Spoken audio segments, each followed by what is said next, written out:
This is a little side project about measuring the quality of the LEDs.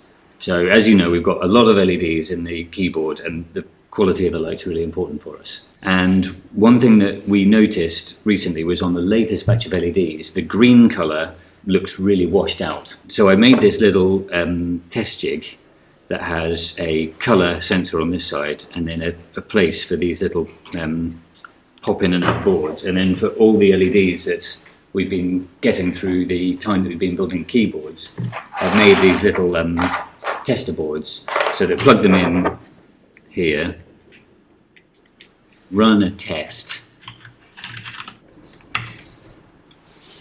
So what's happening is it goes through all the different LEDs, all the different currents that the LED driver supports, and measures how bright they are.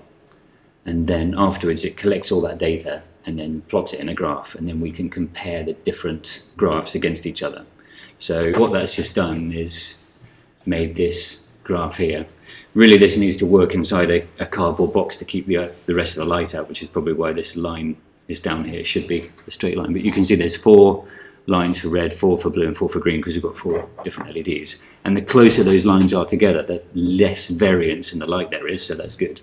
And then here we want there to be, this is how bright the different components are, and we want for every colour for there to be a minimum of the other 2 colours. So what we had a problem with was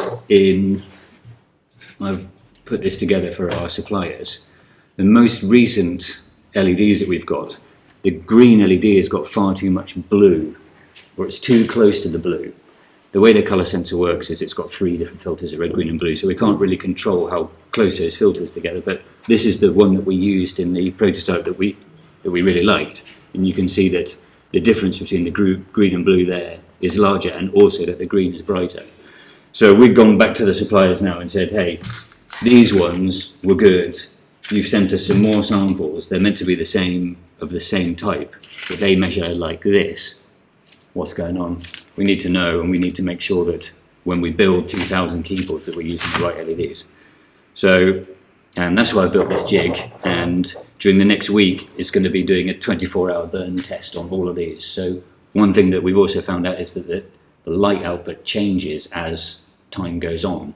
So these curves are correct now, but after 24 hours of being on full white, maybe they'll change a bit. So we want to be able to check how things change over time to make sure that the quality of the LEDs is the best that we can achieve.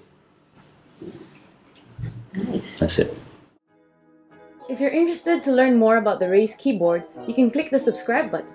Or if you're interested to purchase one of these beauties, you can head over to our website at dygma.com.